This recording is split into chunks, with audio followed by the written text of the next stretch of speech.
From the Clark Ford Studio in Oxford, Mississippi, MBW Digital proudly presents the Oxford Exxon Podcast. I'd say thanks for tuning in, but why am I going to give you a round of applause for something that you're supposed to do, to be frank? And now, here are your hosts, Chase Parham. And broadcast school has really paid off. And Neal McCready. I deserve to be on TV.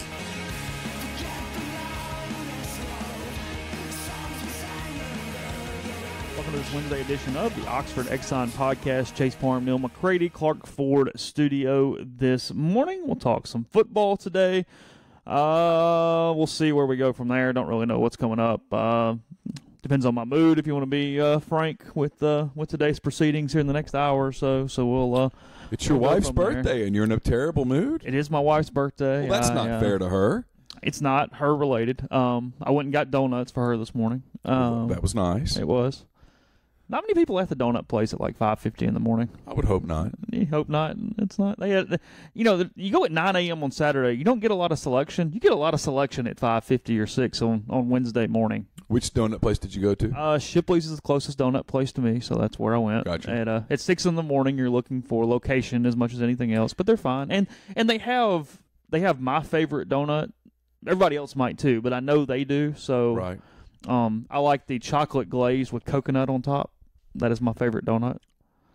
So I can't remember the last time I had a donut. I don't really eat them at all because if I have one, I want 14. Yeah. But I just had one. I only bought one for that purpose, and then I had one. Carson likes the other donut place because they have the kolaches. Okay. And I had a kolache once. Uh-huh. And it was so good that I then wanted another kolache. Yeah. That's what I'm saying. And I went out and made myself run until I about passed out. Anyway, so you're in a terrible mood. It's not because of your wife, and it's not because of the donuts. I'm not in a very good mood. I know you're not. You I'm walked fine. in. You walked in kind of. For those people who don't have ESPN 13 at home, sometimes I take the stuff down because I'll watch. Last night I watched an NBA preseason game between the Milwaukee Bucks and the Oklahoma City Thunder, and if I watch it with that up right there, it's in the freaking way. And so I took it down. Also, Carson likes to play FIFA 19 or whatever it is that he plays now in here. And so I took it down so that he wouldn't step on stuff. Okay. And so when you came in this morning, I was in the process of kind of getting the quote studio in quote ready. And you're like, Where's the board? Well, whoa, it's okay. It's gonna be all right. We're gonna get through this. And now I find out you're in a terrible mood. See, that was partly because usually you put it next to the other soundboard below the entertainment center over here some days, and I looked down there on the floor and it was not in that location. So then when my eyes put it up there on the bookcase, it was on the bookcase on the middle shelf usually. Yeah, I was just where it was. I was just getting organized, starting the day. No, it's all good. I mean, I wasn't offended.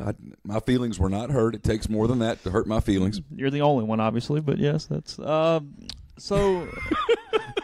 Anyway,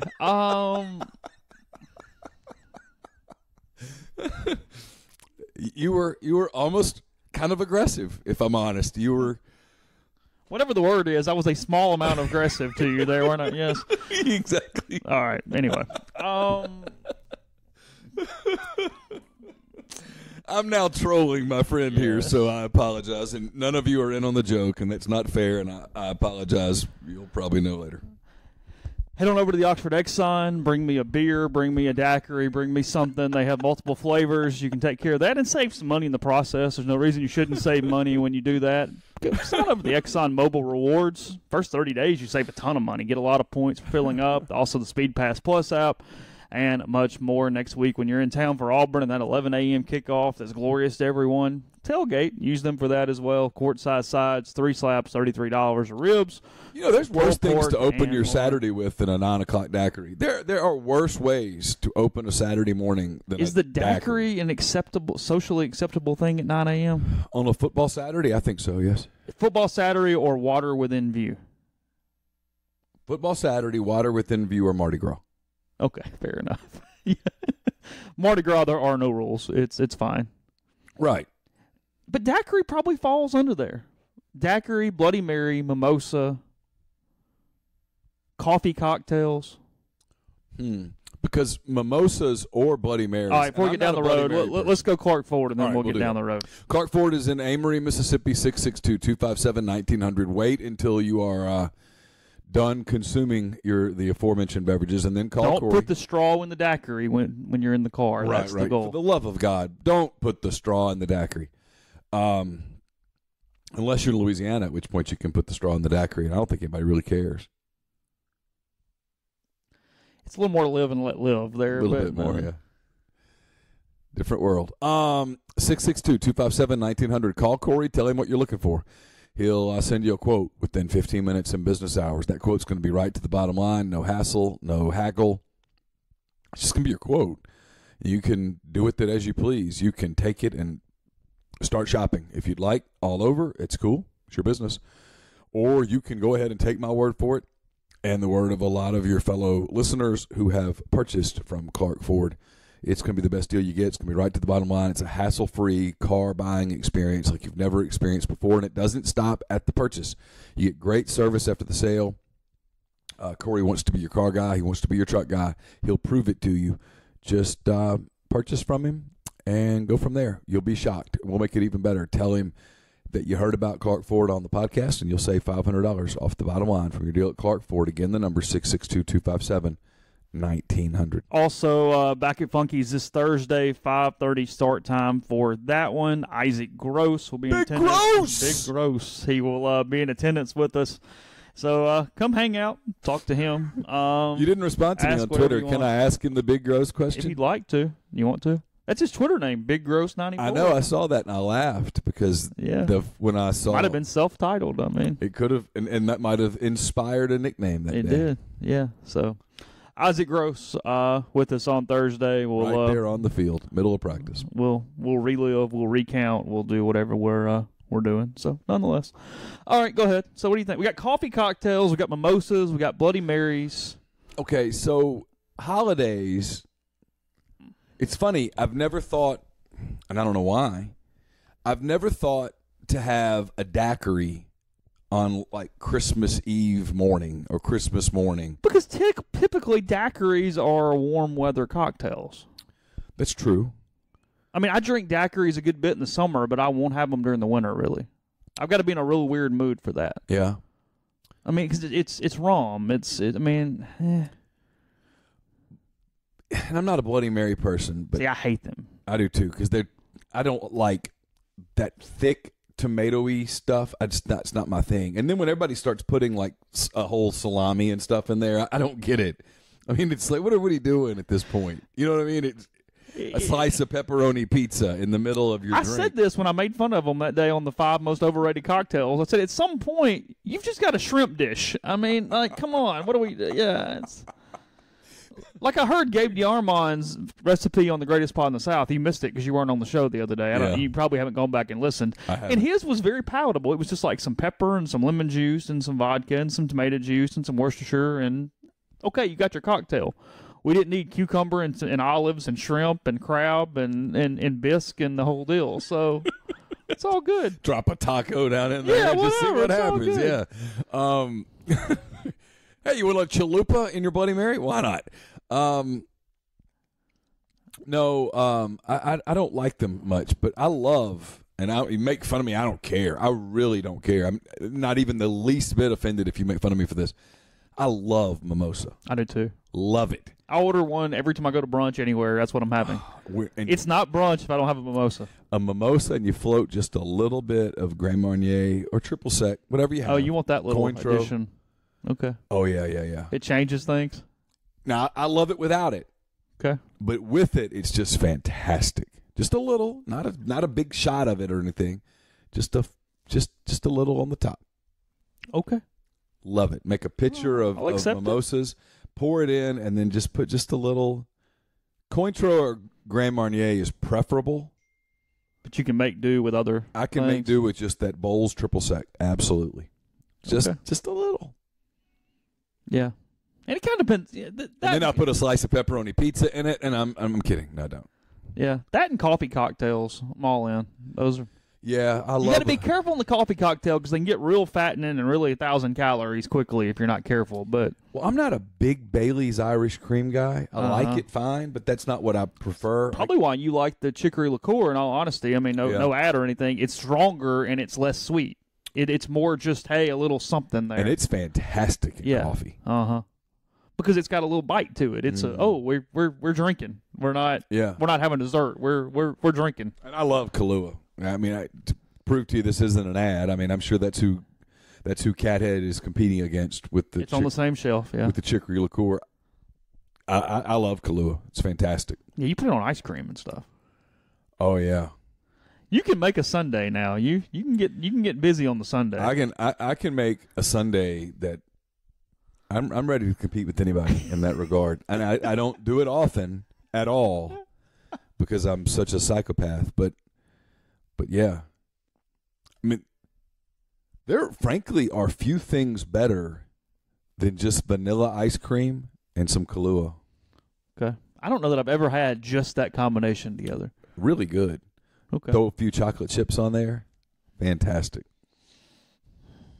Okay. Am I making your mood better yet? I mean, because I'm trying to do it in a very passive way. I'm fine. I'm good. Okay. I'm lovely. I want you to cheer up. I want you to be happy. I'm fine. It's Kara's birthday. You need to be in a good mood. It's not fair. We went to a fundraiser last night, and I was sitting there, and I was kind of bored, and my phone kept buzzing, and like with every text message, I was just getting a little more pissed off and a little more pissed off and a little more pissed off, and finally I'm just like, oh, can we get out of here? Can I go home? Can I stop? And then I wake up this morning and I got more text messages. I'm even more pissed off. So it just kind of. Well, if you shared those text messages with her, you probably helped to kind of bring her mood down some as well. I could have evened this thing out. You would think. But you didn't. You let her just have a good time. Let her be happy. No, she walks out of the house and goes, "Please, God, don't say anything today." And I'm like, well, I can't promise that, but I'll do my best. You know. And you immediately tell me, and I troll you. Yes. Sorry, Kara. It's in the end, like everything, it's my fault. In all honesty, I do this only a couple times a year, really. But thanks for everybody for continuing to listen, because today's climate, if you will, around everything, most of the donors are pissed off. Most of the young people are apathetic. Appreciate it, because it'd be very easily to tune out a lot right now, and our numbers have remained very stable, so we're all in this together, I guess. Yes, I love you all. And we march onward, so that's... I love you all. I did Arkansas radio this morning. Why is it when radio stations do this, they promote you on social media, and they look for the picture where you look like you have the most chins possible to... They find the most unflattering photo of you to put on Twitter when they say, hey, so-and-so's coming up next. Richard and Matt used to do this, too. It used to drive me nuts. And, like, Arkansas this morning grabbed one where I got, like, 14 chins and, like, shot from under from, like, 3 or 4 years ago. It's driving me nuts. It's bothering me. Everything's bothering me this morning, but I'm adding that to the list. So, in other words, your chance of having a lot of Tinder success in Fort Smith is kind of limited. I mean, that might still be upper half for Arkansas at times. Who knows? So, I mean, you know. Just saying. If you live down on the coast, Florida Panhandle and stuff, we're thinking about you. Yeah, absolutely. I've been there and done that, and when those things start having a 4 attached to them, they are scarier That's than where hell. It gets. The people were more than nice, whatever the show was this morning. They all run together. I don't know the stations half the time, but they give me an interesting stat. They ask a question about, does Ole Miss find it to be an advantage to play in Little Rock instead of Fayetteville? And I said, well, yeah, because Ole Miss has only won like once or twice in Fayetteville since Arkansas joined the league. They haven't had a lot of success there at all. And that's true. They've won last in 2008, and then they beat them when Eli was there, I believe, as well. And that might be the only 2 wins for Ole Miss in Fayetteville. Okay. I'll look that up in a second. But Ole Miss all-time in Little Rock, 7-7-1. Really? 500. Right down the board. 15 games, 7 wins, 7 losses, and a tie. I've seen Ole Miss win there twice, I guess. I've only seen 12. I really don't remember the one before that, but I don't. Was the Chris Mitchell hit in Oxford, or was that an Arkansas game? It was in Little Rock. Oh, was it? Okay. Mm-hmm. There you go. So, yeah, 7-7 on that one. That's getting back into the 50s and 60s and stuff, I'm assuming.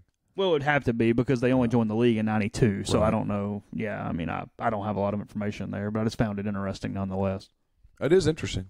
Because, yeah, I mean, I'm looking at it here. Ole Miss wins on the road. 2012, Little Rock, 30-27. That was the Bryson Rhodes thing we're talking about. Oh, yeah.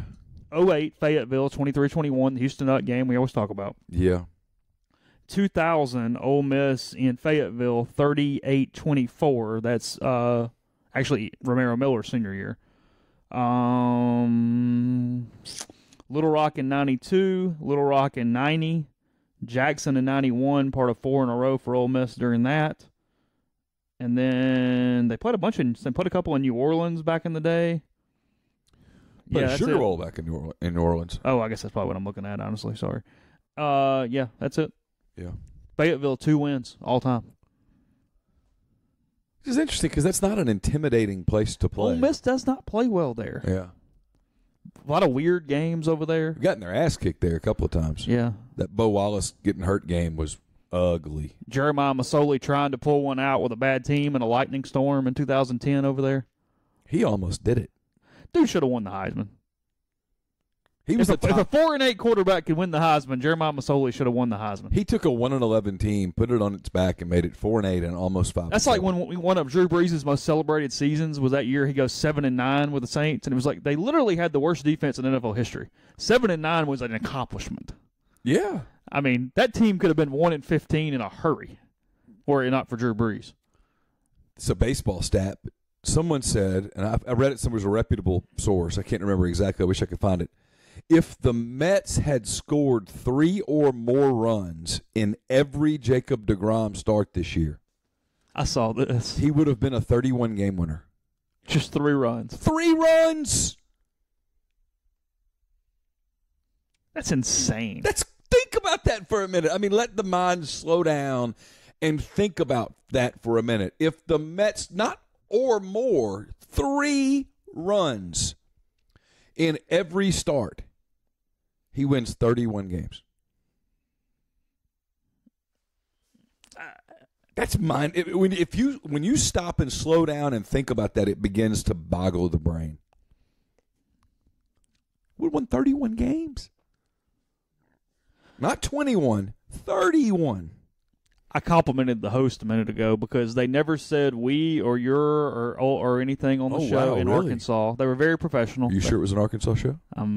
It was it was Arkansas. Okay. I don't know if it was Little Rock or Fayetteville, but it was Arkansas. Okay. Josh Neighbors was the guy's name. Oh, good for him. No, he was great. He was fine. They were good. We had a pleasant conversation for 12 minutes. However, now because I'm stuck in a Twitter thing, the fan base, I guess the show's continued and they're talking about something else, obviously. I'm getting all these mentions with Arkansas fans complaining that the TV people were too complimentary of Alabama last weekend now. So I'm getting that over and over and over again in my Twitter mentions now. Yeah, I got to get a pet peeve off my chest for a minute. This is your Crimson Tide roots coming out from all your parents' degrees and things. Look, I get that people are tired of it, that everybody has Alabama fatigue. I get it. I've got it. We've all got it. They're historically good. They don't lose. They blow out everyone they play in the pregame. What the hell are the announcers supposed to say? And I'm defending a handful of announcers who I know personally and don't like some of them. Well, and you and I, for some reason, watched separately a good bit of that game. I thought they actually complimented Arkansas pretty well, considering how Arkansas was playing offensively. Arkansas lost the game by 5 touchdowns, and they spent the majority of the second half complimenting Arkansas. Saying Chad Morris got something working a little bit right now. And he did, and he does, and it was obvious. The announcers were devastated when Story fumbled at the 1-yard line. They thought, oh, my God, we're actually going to have a meaningful second quarter. Yeah. Can you imagine getting the Alabama assignment this week where you know there's a decent chance that it's 35-0 at the end of a quarter? And you're like, man, I got 2.5 hours left to kill. They don't let us just go, hey, well, we're done. You got to start telling. You basically have to become Vin Scully out there, which is... You've got to do deep background when you're doing Alabama games because the game might not be enough to entertain. You've got to really research. As opposed to if you get Texas-Oklahoma last week, you know, hey, man, we're getting a fourth quarter game. The game's going to carry this broadcast. Yeah. You get Alabama, Arkansas, there's a decent chance, man. There's a chance you've got to prepare for 63-7. I don't know what people want people to say about Alabama. They're the best team in the country. It's not close. They have the best player in the country, and it's not close. They have more offensive weapons than I've ever seen them have. Their defense is okay. It's good Given enough. how good their offense is, their defense could not show up, and they'd still win. It was maybe my favorite stat for them is they're through 6 games. Their punter's still eligible for a red shirt. He literally has not played in some of the games. Yeah, he's eligible for a red shirt that way through the season. So anyway, I tell you though, sometimes doing radio is really good for kind of gauging the temperature of the other team that you're covering. Sure. They're kind of all in, and if nothing more, just because of the recent success against Ole Miss, I thought it was interesting. They've kind of got a light at the end of the tunnel, kind of an optimism about this game that basically that Ole Miss has going the other way too. That's what makes this game fascinating. Is there are not a lot of games during the season when you really get down to it where both teams have kind of the same confidence level. And I feel like going into this one, it sort of is. You've got Ole Miss, the far better record, the better overall players, some warts, Arkansas 1-5. Sure. Arkansas a little better from a matchup standpoint on one side of the ball, no doubt, because of the way they can attack the middle of the field against Ole Miss. Sure. It's a fascinating game because, going in, both teams, huge red circles around this one going, this is it. This is the one. Yeah, I've been saying that for a while. If you're Ole Miss, you circle this game and go, this is one we can get. This is one we should get. Yeah, done. And if you're Arkansas, you circle it and you go, hey, we always beat them. Because to these kids, what's it been, 4 years in a row? 13 was their last, Ole Miss's last 14, win. 15, 16, 17. Yes, it'd be 5 in a row if they were to win. For these kids, that's all they remember, guys. They don't remember the 1960 Sugar Bowl or whatever. Whatever. Hell, they can't remember 2 years ago. Yeah, Ole Miss won in 12 and 13, and then they've lost 4 in a row. Yeah, so if you're a freshman at Arkansas, you were a ninth grader, basically. You don't remember that. Yeah, Arkansas has a circle too. And they've got a new coach, new staff, and he's kind of made some decisions, and they've begun to sort of plug away. And he's done the really smart thing that a lot of people won't do. He's done that smart thing where he tells the fans, hey, it might be a little while, but we're getting there. And then he tells the team, just keep chopping the tree. That's their thing. Just keep hitting it. Don't give up. You don't think it's moving, but it is. Keep hitting it. And they've done it.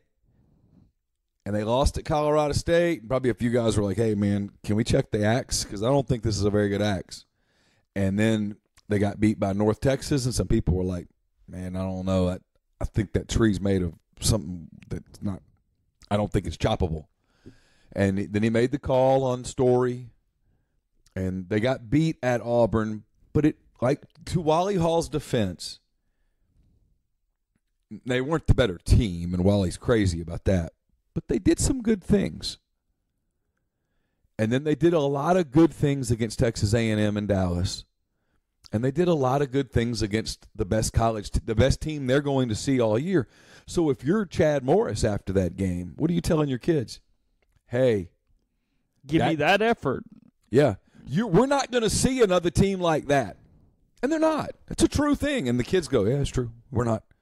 You give me that effort next week, we can do this. So they're optimistic. What's Ole Miss saying? All right, we maybe feel like we fixed some things on defense. That's what Momo Sonogo said yesterday. We feel like we fixed some things. The question was, do you feel like you had your most complete game? Well, yeah. And someone said, well, why is that? Well, a lot of it's because you played ULM, for God's sake. But that's the difference.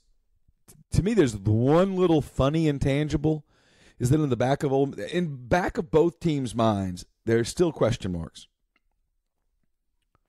If you're playing for Arkansas, you're like, yeah, we did some good things, and yeah, they were really good, but we did get blown out. And if you're Ole Miss, in the back of your mind, like, yeah, we did look better, but the team we played was a really crappy team. Really bad. ULM would go 0 and whatever in the SEC. They would not beat any SEC team. They wouldn't stay on the field with an SEC team. So, I don't know. Fascinating. Psychologically, it's an interesting game because I think both teams are going to Little Rock believing they're going to win. Yeah. We'll move on in 1 second. First, podcast brought to you in part by Oxford Wine and Spirits, located on College Hill Road, next to Lost Pizza. Go in, check the ever-expanding bourbon selection, pick up some Cathead products, get things for that Bloody Mary before you throw the shrimp and the sandwich in it, and much more there at Oxford Wine and Spirits. Again, 5% below industry standards with the prices as is, and you spend $150. You mentioned the podcast, 5% off wine, or 10% off liquor for you guys. Again, next to Lost Pizza on College Hill Road. That's Oxford Wine and Spirits. God willing, I'll be in Little Rock on Saturday night, and if I'm there, I will write a column afterwards, and that column and this podcast are sponsored by Pinnacle Trust. Pinnacle Trust is based in Madison, Mississippi, but it represents clients in 24 states and has advisors in 3 states. Founded in 1997, Pinnacle Trust provides detailed, specialized investment management, financial planning, retirement planning for individuals and businesses, and much more. At Pinnacle Trust, investing is treated like a commodity, and decisions are made using objective information and research, not emotions. Regardless of your level of wealth, Pinnacle Trust will sit down with you, listen to your goals, study your expenses, and put forth a comprehensive, detailed financial and retirement plan. I was down in Madison the day before the LSU game. They showed me a couple of these plans. It is so detailed. I was blown away. You owe it to yourself to get in touch with them and find out what they could do for you. Cookie cutter financial planners put you in a box. Pinnacle Trust builds a box around you. It's as simple as that. To learn more about Pinnacle Trust, go to pintrust.com. That's PINN trust.com. Mention that you heard about Pinnacle Trust on this podcast, and you'll get 10% off your first year's fee. My mailbag is up on rebelgrove.com. Rebelgrove.com, part of the Rivals Network. I encourage you to take that to your browser, give it a shot. I think you'll like it. It's not very expensive. The mailbag is sponsored by the Westin Jackson. You can restore serenity to your soul at the Westin Jackson by visiting Soul Spa. It's the ultimate luxury spa experience in downtown Jackson. Indulge in personalized massages, signature facials, soothing body treatments, and much more on their extensive spa list. Escape from the everyday and rejuvenate yourself in their luxury spa today, and then go down to Estelle Wine Bar and Bistro right there in the Westin Jackson. You can get a creative craft cocktail or enjoy their curated wine list. It's open for breakfast, lunch, and dinner, and Sunday brunch. Chef Caden's mission is to connect guests with the community through local partnerships, so gather at Estelle today. Also, go ahead and check out G&M Pharmacy on South Lamar in Oxford. They've completely remodeled. They have delivery throughout the Oxford area, and they're located, again, right there on South Lamar to take care of all your pharmaceutical needs. Or you can check out TysonDrugs.com to see all the different available products and make it easy on you as they deliver anywhere you are. So, I see in the mailbag, did you call Houston Nutt a pile of feces in the mailbag? No. It's kind of what you did, honestly. I simply asked a question. The question was about who would I rather spend the day with, Houston Nutt or the character from Jeffrey Show. What's it called? South Park. The Christmas poo. And I just asked because I was having a hard time distinguishing between the two. I said, what's the difference? That was it. That's it. No labels. Small label. It's kind of aggressive, if you ask me. But just kind of aggressive. Kind of aggressive. I mean, not super. Microscopically aggressive. Yeah, not macro aggressive. No. At all. So how was Matt Corral yesterday? How was everybody's favorite backup quarterback? Oh, God. Well, he did well in his interview. He was congratulated afterwards. Was he? He was. Okay. Was told, good job. He's only done 400, so it's fine. But that one was especially good, apparently. Okay. Deserved a pat on the back and a congratulations and a kudos. Okay. God, I'm being a jerk. He was good. I mean, he's done thousands of interviews. He can stand there and do another one. I asked him the question because there's this debate that's raging in certain circles about whether he should redshirt or not. And I said, do you want a red shirt, assuming that Jordan stays healthy and you're not forced into action for the final 5 or 6 games of the season? Do you want to redshirt? And he said, yes, it's a win-win for everyone. It's best for Jordan. Jordan stays healthy. And it's best for him. He saves a year of eligibility. You don't want to give a year of eligibility away. Those are precious commodities. Yes. There's 5 of them. And if you throw one away, it's gone forever. You don't get it back. So there you have it. So my source on, yes, Ole Miss would prefer to redshirt Matt Corral is Matt Corral. That's basically what Phil Longo has said weekly for every week of the season to this point. And yet some people just keep digging. My favorite was 2 weeks ago when Phil looks and goes, Jordan Ta'amu is the quarterback. Jordan Ta'amu is going to play quarterback. As long as he's healthy, Jordan Ta'amu is our quarterback. But do you think you ought to get him in some, just a few series, a little bit here? Because he does some things better. No! Jordan Ta'amu is our quarterback. Sometimes you have to have, as the guy running the program, a micro view and a macro view. You got to have a big picture. In the big picture, whether Phil Longo is still here or not, in the big picture, the potential of, so it would be 19, 20, 21, 20. The potential of Matt Corral as a fifth-year senior in 2022 is far more valuable than what he might be able to give you as a part-time player in 2018. And that is the way you have to look at it. It would be one thing if in 2018 right now you were 6-0 and he was emerging as the better quarterback and you were competing for a championship. You're not. Is there a decent chance from what we've seen that he's going to end up being a better quarterback than Jordan Ta'amu? Yes. Is he the better quarterback today? I guess it's conceivable, but if he is, it's by margins. And so the risk reward is not good. Is there a chance that Matt Corral blows up and is long gone by 2022? Yeah, but if that's the case, he was a great quarterback and you probably benefited from it. And then you pat him on the back and you say, good job. And he'll be used to getting told good job and patted on the back by then, so that won't even be shocking.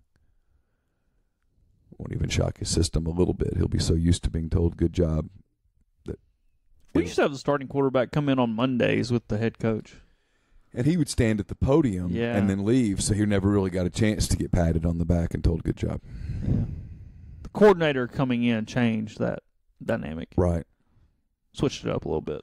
I guess it's conceivable that down the road someone like Corral would be to the point where he came in on a certain day each week. That was Bo and Chad, both. Yeah. Bo was pretty funny on some of those. Didn't want to be there, but always showed up. Showed up every time. Chad showed up in suits. It was some of my favorite parts. He looked like a Miami Vice character some weeks. Yeah. It's fine. You'd be like, dude, that suit's too big. It was too big. It's too big. I get what you're trying to do. And then there'd be weeks where he'd show up in like a tracksuit, and you're like, he decided to ditch the suit. He's had enough of the suit. Bo was always kind of fun. I like both of those guys were fun, Bo. man. Both of those guys were great. Bo Wallace was one of the most fun people we've ever covered. Because sometimes he'd look at you with his eyes, then the eyes would tell you everything that he wanted to say. He was a good eye talker. He and Laramie were two really, really good eye talkers as time passed. Because nobody can convey the why in the hell are you asking me that better than Laramie Tunzel. Yeah. He just look at you with his eyes and go, Bo's pretty good at it. Yeah. Come on, man. You know the answer to that. You know I can't answer that. You know going, good try. And after the Michael Casagrande thing with Bo, that was it. He was done. He's checked out. He did kind of warm back up to the handful of us that local media. The handful of local media that he liked. We did give him a trophy one year. Yeah, we did. In all honesty, seriously, we gave him a trophy. We legitimately gave him a trophy, which is... It was a thank you. We would have all taken him out for beers. We liked him so much. But Yeah, that's not okay. That's not allowed. So I guess when they finish their eligibility, technically it would be. I would buy Bo Wallace a beer. He was a total pro. Yeah. Total pro. That's gone by the wayside. That was a Hugh Kellenberger thing, I think. We did a couple years of trophies for who we appreciated the most out of the team from a media standpoint. I think the winner right now would be – who would the winner be? Who would the winner be today? All right, who's be in the mix? The candidates would be – It's always the quarterback. Jordan Ta'amu would be a candidate. DeMarcus Lodge would be a candidate. Fantastic. Momo Sonogo would be a candidate. He's really good. Gives good answers, gives detailed answers, doesn't just do coach speak. We haven't gotten much of AJ this year. He's a very good interview. AJ's usually pretty good, but, yeah, we haven't gotten him a ton. Sean Rawlings would be really good. Mm-hmm.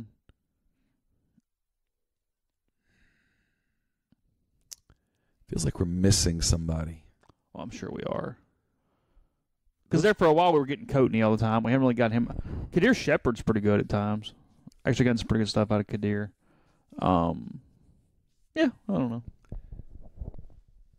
We've gotten Scotty Phillips a few times, and he does not want to tell us anything. Scotty not big on the talking. Scotty sat in the back with Crash Davis and learned his cliches. Back of the bus. Back of the bus. One day at a time. I think Corral's going to want to talk as time goes on. Oh, yeah, he does. He wants to talk. He'll be fine. He'll do well. I think he'll come just camp out at the podium. Hey, go ahead. I mean, I'm sure they'll try to lasso him, if you will.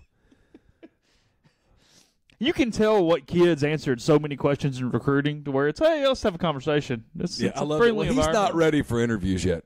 He has done 1,000 interviews if he's done one. That's the best Shea Patterson thing ever. Well, he need to let him play in the game first before he talks to anyone. It's like, dude, he's been doing interviews since he was in the 7th grade. Just tell us the truth. We don't want him to talk yet. That's it. Just be honest. It's all good. And then Hugh Freeze stood in the room. Oh, he did. He stood in the room for that first interview. So what do you think we're going to ask him? Ole Miss literally believed, not Kyle Campbell and them. Nope. So for anybody who thinks I'm talking about the current SIDs, I'm talking about Hugh Freeze. Hugh Freeze literally did not give us Laramie Tunsil to speak to. Laramie Tunsil, who's a great interview. Yeah. And in today's age, when everyone pulls out a video, Laramie is fantastic on video. Well, the day after as soon as the clock hit 0 in the Sugar Bowl, I've told the story. Laramie's standing there because they said, "Hey, look, the field's open. You can go talk to anybody that's not going to be up on the podium for an MVP thing immediately, and then we'll get everybody else in the locker room." So as soon as the game's winding down, clock 1 minute 59, 58. I just go to the sidelines and stand right on Laramie's left shoulder. He kind of looks down and laughs. He goes, "What?" And I'm going, "I need the clock to hit 0." Yeah. He goes, "All right," whatever. And we're both kind of counting it down and looking at each other. And it hits 0, and he immediately turns. And he's like, "All right, what?" And so I start asking a question, and somebody from the staff comes over to grab him and pull him away. And like, "Hey, Laramie, no. And Laramie took a hand out and kind of pushed that person away and go, "No, I got it. It's fine." Yeah. And stayed and did the interview. It was fantastic. Jeffrey and I did the interview with him on the field on video. And I think it was Tom Luke came to get him. And Laramie was like, no, I'm good. Anyway, on Shape, we didn't get to talk to him because I think Hugh Freeze actually believed that local media were going to say, "So, Laramie, did Ole Miss pay you?" Which in hindsight would have been pretty good training. I think it was Longo when he was hired. One of my favorite Freeze media moments is he was going up behind media telling them what questions to ask or trying to get quotes on record with Longo. And I was in such a bad mood that day, and he did it to me. Is that what it was? Yes, is it Longo? It was Longo. Yeah, he stayed in the room. Longo was on a speaker. Yeah, we were all around the podium at the conference thing. We did Longo and McGriff on the same day, and neither one of them were in town. Yeah. And so we did it on a big speaker teleconference thing, and Freeze stays in the room and is telling people questions to ask. Yeah, no. Bad. That was good. Who else y'all get yesterday? John Summerall, who impresses me so much every time. I have no idea what kind of a football coach he is. I'm assuming by reputation that he's very good. He's fantastic with media. Was there a message? For whatever reason, I don't. This is not meant as being aggressive to my fellow beat writers. I don't know why we're always talking about the past game on Tuesday. Chase, they played ULM. The only way we should be talking about ULM on the Tuesday after the ULM game is if they lose to ULM. Well, a lot of times it's the same questions to the same people that were asked on Saturday. I don't understand it. What did you feel like you did well on Tuesday? Well, holy shit, y'all, they played ULM. They missed fewer tackles. They did some things well. They scored 70 points. Can we look ahead to the next game? Can we talk big picture for a moment? Is that allowed? So I asked him about Arkansas appears to be getting better on offense. Is that what it looks like to you on film? Which is my way of saying I watch it on television. I don't go back and watch film. I'm not sure what the hell I'm looking at. I did notice that they were moving the ball on Alabama, and his answer was, yeah, they are really coming along. You can tell they're buying in, blah, blah, blah. And he talked about how, and I could feel almost everyone's eye roll at the time, that their pre-snap discipline's going to be critical, that they get lined up properly. I thought that was interesting. Is it's so much more about identification and knowing where to go in a second versus, oh, wow, they're doing something different once the ball snapped. Yeah, he said Arkansas uses motion 50% of the time. A lot of window dressing. Yeah, a lot of trying to confuse you. And it works. He said they confused Alabama some. Alabama got lost some, and Alabama's defense is good. It's a much more rudimentary version of what Sean Payton's so good at with the Saints, of moving people all over the place and disguising a formation when really he's just running the same play, just running a second ago. Well, it really is. It's the shell game. Yeah. You put the ball under one shell, yeah, and it stays under that shell.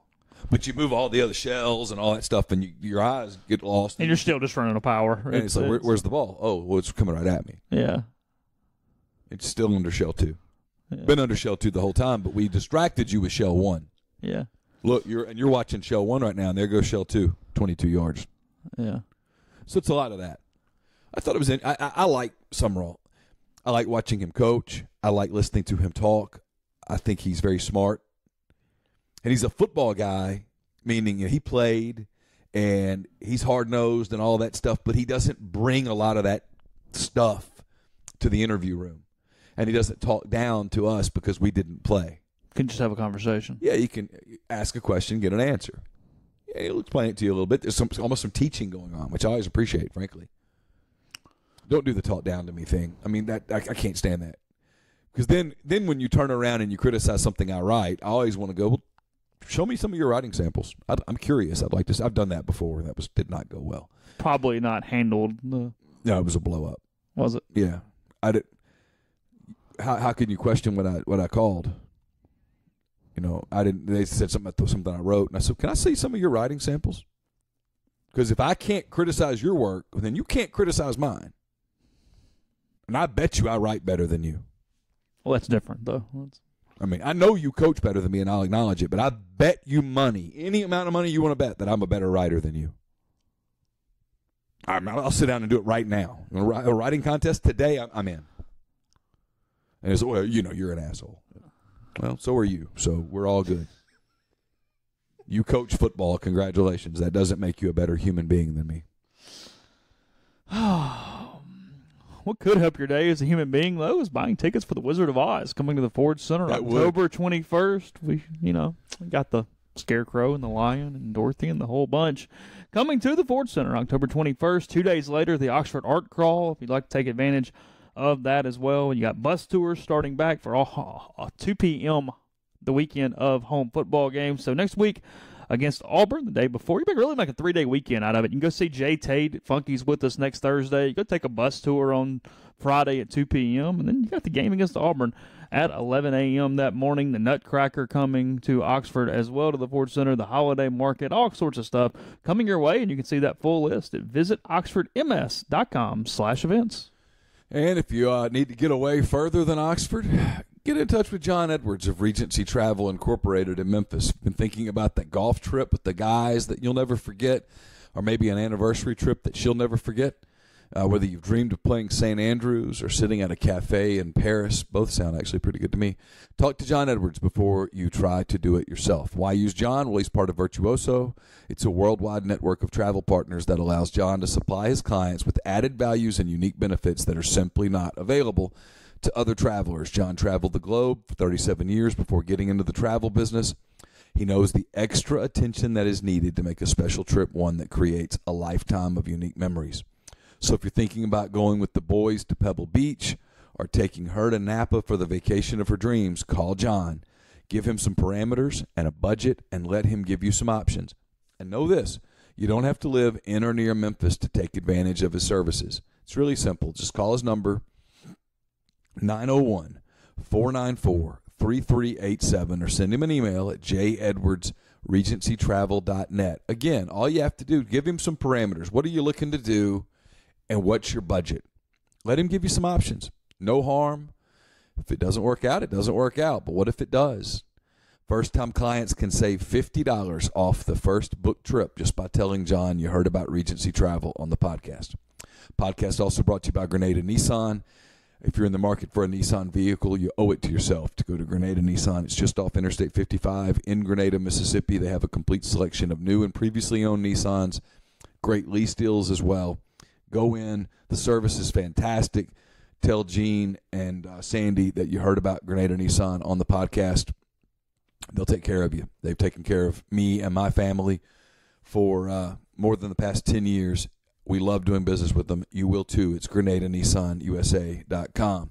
And the podcast brought to you by Harry Alexander. Harry is an Oxford-based RE/MAX Legacy Realty agent. He's been in Oxford more than 4 decades. No one knows the residential and condo market in Oxford better than Harry. Go to his site. He'll prove it to you. HarryAlexander.com. Click on the Properties and Neighborhoods tab. Filter through by what you are looking for, and then send him an email. It's ha@harryalexander.com. You predicted this would be an interesting answer, and I have to agree it was. You were asking the mailbag yesterday, if a genie told you could change one day in Ole Miss athletic history or whatever it was. It's interesting. You picked basketball 2013. Yeah, because I believe if Jarvis Summers makes that shot from the free throw line, Ole Miss goes to the Final Four. You think they just take the place of Wichita State the rest of the way? And I think it would have been a phenomenal experience to watch Marshall Henderson become a national story. And that team, if you go back and remember, that team lost in Starkville. And I asked the question. Yeah. That's the one time I did ask the question. I asked the question that got everybody all worked up. I was right, by the way. Anyway, after that, they beat Alabama at home, went to LSU and played great and won. That's right. Went to Nashville, had the Millinghouse floater that got them past Missouri, beat up on Vanderbilt, and beat a damn good Billy Donovan-coached Florida team. Then they went to Kansas City, and they beat up on a really good Wisconsin team that had a couple of NBA players. They did. If they beat LaSalle, not only do they go to L.A. in a winnable bracket, they go red hot. Red hot. So Jarvis Summers. Jarvis Summers makes a 15-footer, and I'm telling you, it's a different deal. How does it change? I don't know. What's your football one if we pick sports?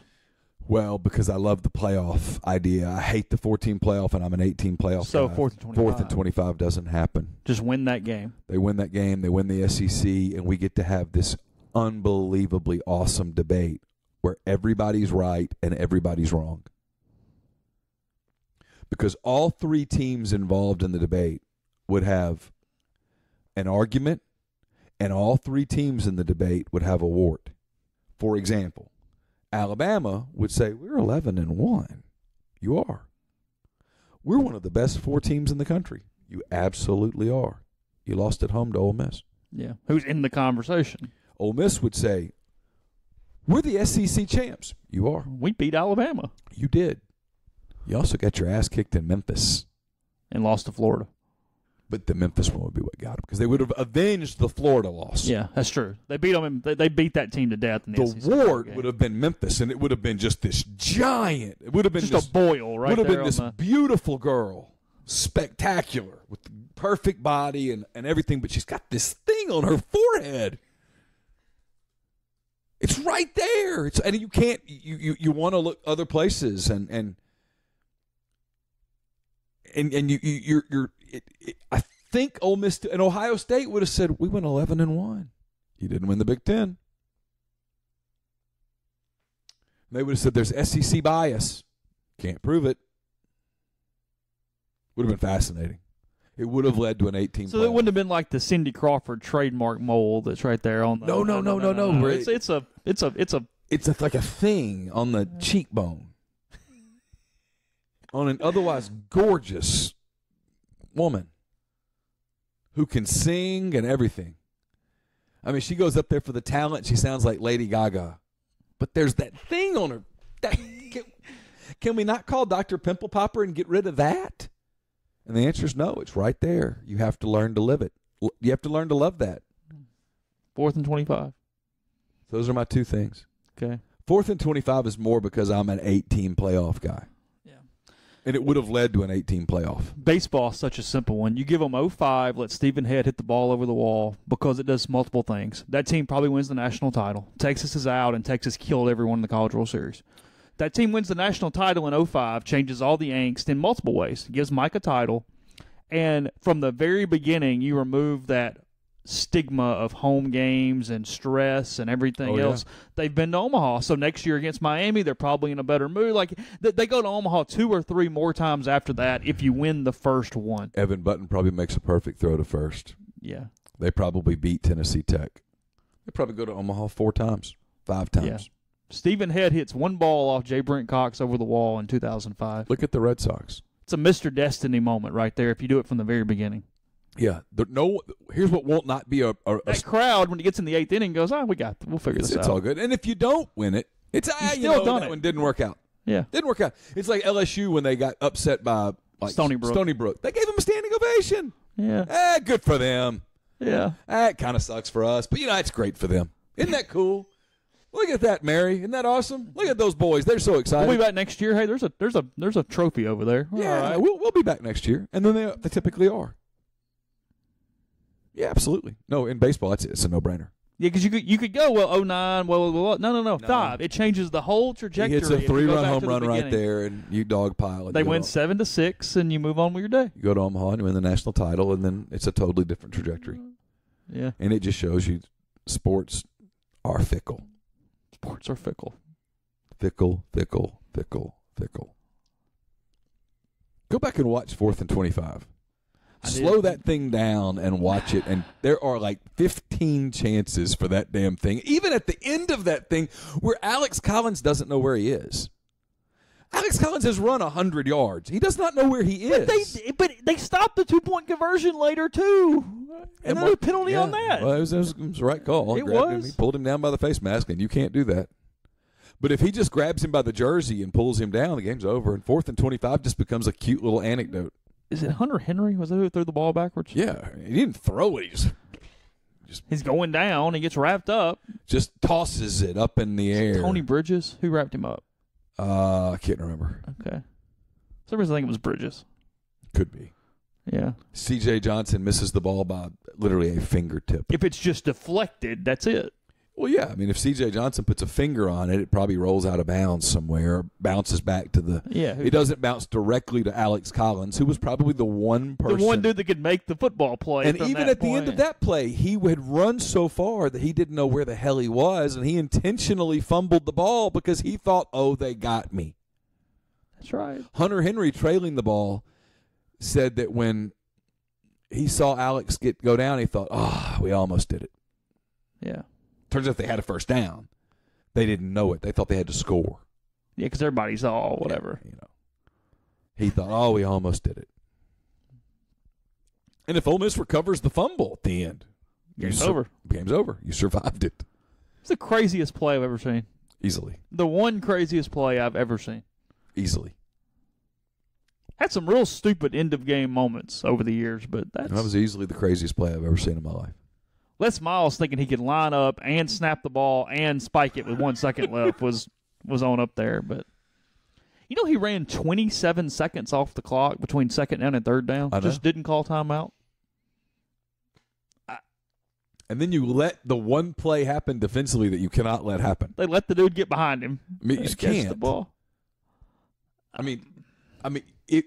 As a former defensive back in that position, you're taught if he looks like he's going to go by, you tackle him. We'll take the 15-yard penalty. They'll have one play left. As a former defensive back. Well, seriously. I mean, you're taught don't get beat there.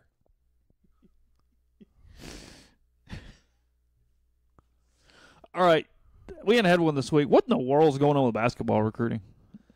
Where's this thing standing right now? Well, it's all anybody wants to talk about, so what's going on?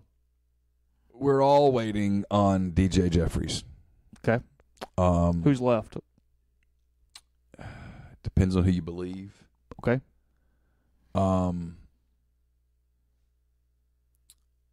My guess is that the only people left are Ole Miss and State.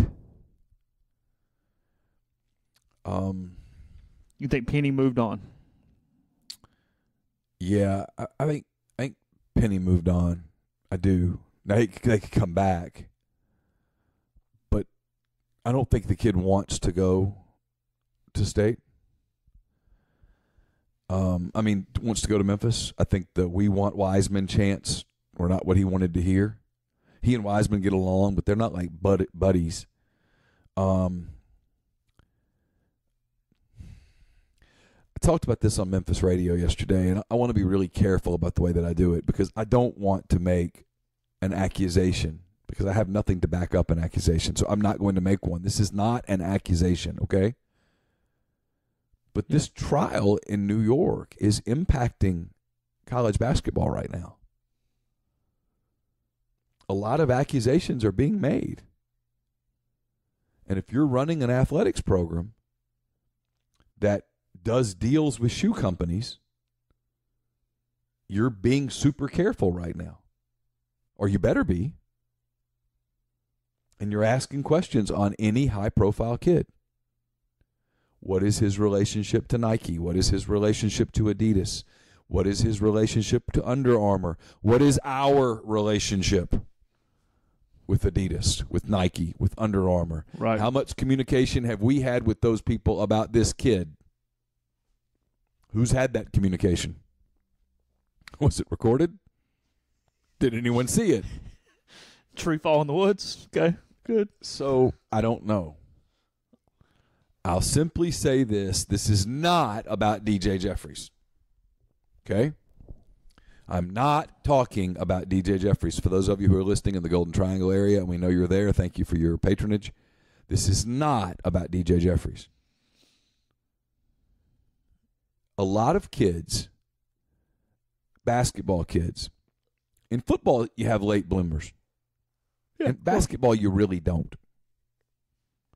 Kid's been 6'8", 6'10" for a while now. He's played AAU ball for a while now. He's built relationships with shoe companies for a while now. Because the way the shoe company thing works for the people out there, I know you know this, Chase, but so I'm not talking to you, but it's in general. Nike attaches itself to top AAU kids around the country. And you say, well, why would they do that? Why would they want to pay a high school kid to wear their shoes? Well, it's not because he's a high school kid. It's because of what he might be. And so if you lasso in 100 high school kids to wear your shoes, and 4 of them turn out to be the next Steph Curry, Kevin Durant, Giannis Antetokounmpo, Kawhi Leonard, Russell Westbrook. And this is really just sporting goods in general. I mean, you look at golfers when they're 15 years old. Yeah. Nike just sends them a bunch of clubs and clothes and stuff. They're not doing that because they're 15. They're doing that because they're going to get massive deals and become PGA Tour members. Yeah, it's not because little kids are watching 15-year-olds going, I got to have that. It's because, hey, what if he turns out to be the next Tiger? Yeah. And you know that if you send it to 100 kids, 95 of them are going to end up just being wasted stuff. But 5. But what if you land one? You just need one big fish. One Kevin Durant. Yeah. One Steph Curry. Yeah. One James Harden. Yeah. It paid itself off because they're kids all over the country. all over the world who wear Under Armour shoes because of Steph Curry. Don't kid yourself. I live in a house with a little boy that wears shoes because that's the shoe Russell Westbrook wears. That's the only reason he wears that shoe. You think he's the only little boy that's that way? No, sir. So that's why they do it. I think that should be legal. I think it should absolutely be legal. I think it's stupid that kids cannot, at 16, get paid to wear a shoe. The NCAA, as of today, disagrees. And this is the problem. The NCAA is almost going to be compelled to investigate some of the stuff. And so if you're recruiting a kid who has connections to shoe companies, and just about everybody does, you got to be super careful right now. They certainly do. And is that impacting DJ Jeffries? I don't know. Yeah. So I'm not talking about DJ Jeffries. Bring on the accusations from Starkville. I'm not talking about DJ Jeffries. But high-profile kids that are being recruited right now, schools are having to ask questions. Lock in your rate with Community Mortgage. They're in Oxford, Memphis, Soto County, and Chattanooga. They get all underwriting and processing done in Memphis. So you're getting local underwriting and understands your market. They're leader in condo financing in Oxford. And as I mentioned, the float down option, because if the rates go up, you've already locked in your rate. But if rates go down, you get that lower rate. 662-234-2704 or JLOWE, JLOWE at communitymtg.com. Fresh off a thrilling victory over the LSU Tigers, the Ole Miss volleyball team takes on the Missouri Tigers Friday night at 6:30. As always, admission is free at the Gillum Center. The Ole Miss soccer team returns home on Sunday as they take on Arkansas, 2 p.m. For more information, visit OleMissSports.com. The Ole Miss football team returns to the Vault on October the 20th as they take on the Auburn Tigers. Tickets can be purchased by visiting OleMissTix.com. And Square Jam returns for 2018. Join the Ole Miss Hoops teams for a night on the Square on October the 19th at 6:15 p.m. For more information, visit OleMissSports.com. The podcast is also brought to you by Oxford University Bank, OUB, locally owned and operated right here in Oxford. When you deposit money at OUB, that money and the vast majority of the bank's profits go right back into the Oxford community. OUB gives you the comfort of home, all the benefits the big mega banks provide, all the technology and products you can want, all with a personal touch. When you call OUB, you speak directly with the live person, all without having to press 10 buttons, without a 5-minute wait. OUB offers its customers the absolute best cash checking account. It's called Kasasa, and with Kasasa, OUB will pay customers 2.5% interest on their balances up to $50,000 and refund ATM fees nationwide. To learn more about OUB, check out liveoxfordbankoxford.com or call 662-234-6668. OUB is FDIC insured. And the podcast is brought to you by Megan Phillips with LAH Real Estate. She's the person to call for all your real estate needs in the Birmingham area. With almost a decade of experience, Megan's knowledge and expertise can help you buy or sell your home today. Visit her site, MeganMPhillips.com. That's MEAGAN Phillips.com. Or call Megan at 205-602-7929. Again, 205-602-7929. So Ole Miss, very familiar when things like this happens, is from Dixie with Love has been gone from the stadium for a number of years now. The AL.com column staff, Joseph Goodman to be exact, pushing for Alabama to return Dixieland Delight to its fourth quarter music selections at Bryant-Denny Stadium. That song, the Alabama hit that I've heard many times in Tuscaloosa over the years, has been gone for the last 3 years due to students adding words to the end of verses, as people are very aware of. So, Yes. Anyway, there's a big push there. Apparently, maybe. I haven't heard this. I don't remember. So let me get this straight. They're saying the kids won't do the chant anymore because they will do the chant. You think so? No, I don't think it. I'm willing to bet you any amount of money you would like to bet. I'm in a mood today, and I'm probably being psychotic. I actually think Ole Miss students would mostly chill if you brought back From Dixie with Love. After this long and as much push as there has been to get it back, part of me says they would chill or replace it with something else. Well, there won't be any. Shut up, Neil. Stop. This season, there's no one there at the end of the game. So You wouldn't be able to hear the chant it would anyway, be the tree right? in the forest. I do, though. I think they would stop. Do you really? I think you could replace it with something else. Like, I don't know what, but something. I mean, even, like, replace it with To Heck with LSU or something. I don't know, but just something that stays with the beat and does whatever. They could. I think they'd stop. Now, look, they're, especially with today's climate, they're not doing it. They're not running the risk of letting that phrase get anywhere near anything right now. But I do. You talk about some people getting triggered. Well, more triggered. Yeah, further triggered. Further, yeah. I don't know, and it sucks. I mean, you take out that verse, and that was one of the better parts of Ole Miss's stadium experience. It was. I mean, I'm not a big song person, but okay, I get it. Yeah. Alabama, I'm a little surprised, frankly, they took it away that quickly. And you show you that they're winning so much that it's just kind of been an afterthought. They don't really give a crap. But there is a small segment here. Now, also what's happening is the guy in Bessemer is probably really pissed off about it still.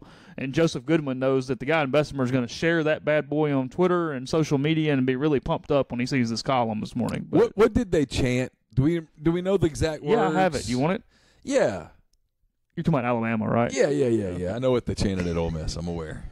All right. Spend my dollar on beer. Parked in a holler neath the mountain moonlight. Roll Tide. Really offensive. Hold her uptight against the wall. Make a little oven. All night. All night. That's not bad. A little turtle doving on a Mason-Dixon night. Expletive Auburn. Okay. Somehow that went there. I don't really know why, but sure, why not? Fits my life and LSU. Oh, so right. And Tennessee, too. My Dixieland delight. That's it.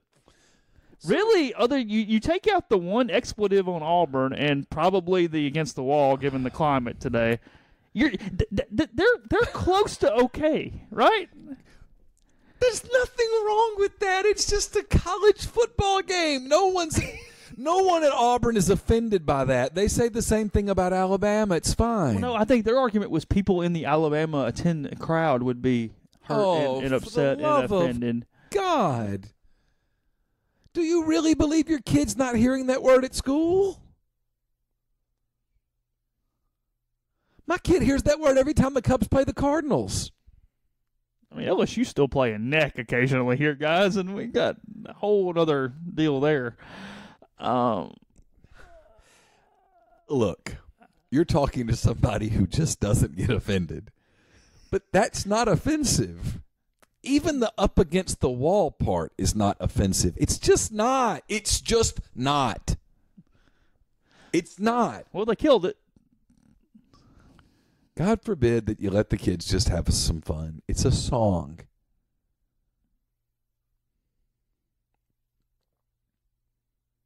I mean, are we really offended by All Night? The call to kill Dixieland Delight was made when Bill Battle was the school's athletic director. Back in 2014, when everyone started getting offended by everything, people started complaining. What a disgrace, Alabama. Have you no class? Where's the Grey Poupon for my halftime hot dog? And you know who won when Alabama took away Dixieland Delight? Auburn, LSU, and Tennessee. Alabama lost. There was hope among fans that Alabama's new athletic director, Greg Byrne, would bring back the song. He hasn't said yes or no, but his hollow corporate rhetoric about protecting the innocent ears of children hasn't been an encouraging sign. Greg, if you want to be a living legend among Alabama fans, you know what to do. If you want to keep students in the stands until the fourth quarter, it's an easy call. Current and former Alabama players have been outspoken about wanting to bring it back.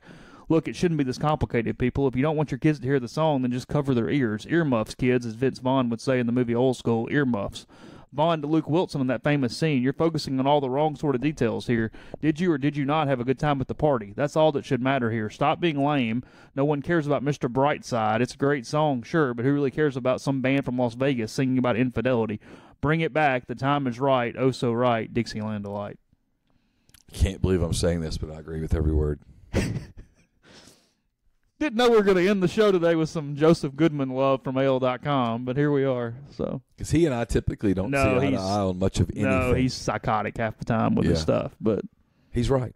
Yeah, I'm good here. He's right. I mean, and I hate to tell you, break it there, but Auburn, LSU, and Tennessee are not offended by that. It's funny. It's just college football. Yeah. That's why people go, boy, it's serious. No, it's not. It's really not. It's not serious. It's just not. It's supposed to be fun. It is technically supposed to be fun. God forbid you let the kids sing the silly song. No one's offended by that. And if you're offended by that, you really need to get introspective for a minute and ask yourself, why am I offended by this? And most of the time the answer is I'm offended by everything. And the answer is, well, everything offends me. I'm one of the people that is out searching for reparative justice.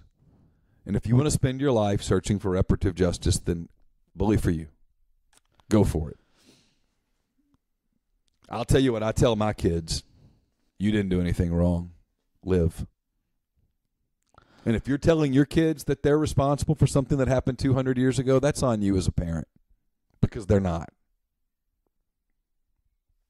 And if that offends any of the 100 and whatever people that signed the silly petition a couple of days ago, guess what? I don't care what you think of me, because I can almost assure you that I would not like you. I don't want to hang out with you. You don't want to hang out with me. And here's the good part with me. I don't care. That's good. Awesome. I'm not a threat to you. I'm not going to hurt you. And I'm not interested in whether I offend you or not, because if that offends you, then you're offended by everything. Literally, the only thing that's even quasi-questionable is the up against the wall. Yeah, all good there.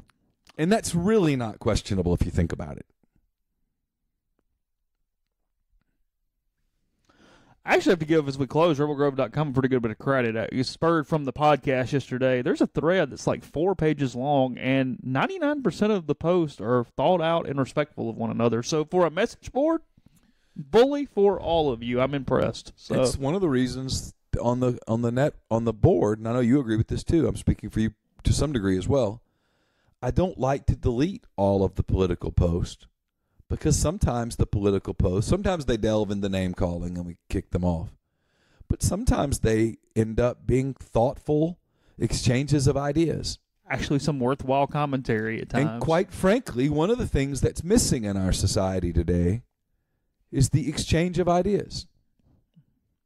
If you lean one way, you can go to media outlets that will do nothing but validate your opinion. Well, that's part of the reason for the climate today, is that a lot of people, they do nothing but constantly surround themselves with ideas that fit whatever they think anyway. There is no exchanging of ideas from any side other than what they already feel like they believe. So anyway, rebelgrove.com, mailbag up, plenty more coming. Matt Luke will speak tonight. You'll see that video and much more. Isaac Gross tomorrow night at Funky's. We'll speak to him. And we'll hopefully have you there to join us, drinking pizza specials, and much more. Talk to you tomorrow.